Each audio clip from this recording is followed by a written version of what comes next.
ল্যাপটপের জন্য কিবোর্ড আর মাউস একটা কুলিং প্যাডও নেওয়া যাবে। গুড ইভিনিং গাইস, চলে এলাম আবার একটি নতুন ব্লগের সাথে। তো তোমরা সবাই কেমন আছো? আশা করছি তোমরা সবাই ভালো আছো। তো তোমরা দেখতেই পেলে আগের ব্লগে যে আমি একটা ল্যাপটপ কিনেছি। তো ল্যাপটপের জন্য কিবোর্ড আর মাউস তো দরকারই। রেডি হয়ে বেরিয়ে পড়েছি কিবোর্ড আর মাউস কিনতে যাওয়ার জন্য।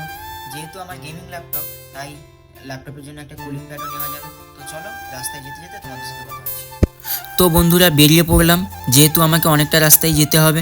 ফিউল স্টেশনে গিয়ে আমাকে ফিউল আপটাও করে নিতে হবে। তো এদিকে আমার ফিউল আপও কমপ্লিট। তো চলো। ব্যাঙ্গালোরের কিছু রাস্তাঘাট খুবই সুন্দর, যেমন এই একটা রাস্তা।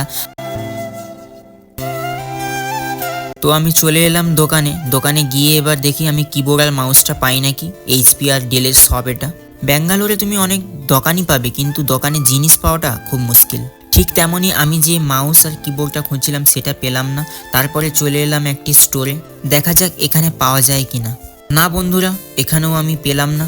তো চলো অন্য কোনো স্টোরে যাওয়া যাক। এই শীতকালেও এত গরম লাগছে যে ইচ্ছে হলো একটা ঠান্ডা খেতে। অনেক দোকান খোঁজার পর আমি আমার পছন্দের জিনিসটা পেলাম না, আর এদিকে সন্ধে হয়ে আসছিল। তাই ভাবলাম যে না, এবার বাড়ি ফেরা যাক।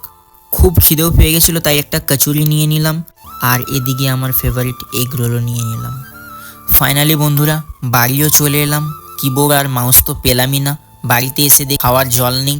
তাড়াহুড়ো করে বেরিয়ে পড়লাম জল আনতে। বন্ধুরা আজকের ব্লগটি এই পর্যন্ত। দেখা হবে পরের এক নতুন কোনো ব্লগের সাথে। আজকের ব্লগটি কেমন লাগলো অবশ্যই কমেন্ট করে জানাও। আজকের ব্লগটি যদি ভালো লেগে থাকে অবশ্যই লাইক আর শেয়ার করতে একদমই ভুলো না।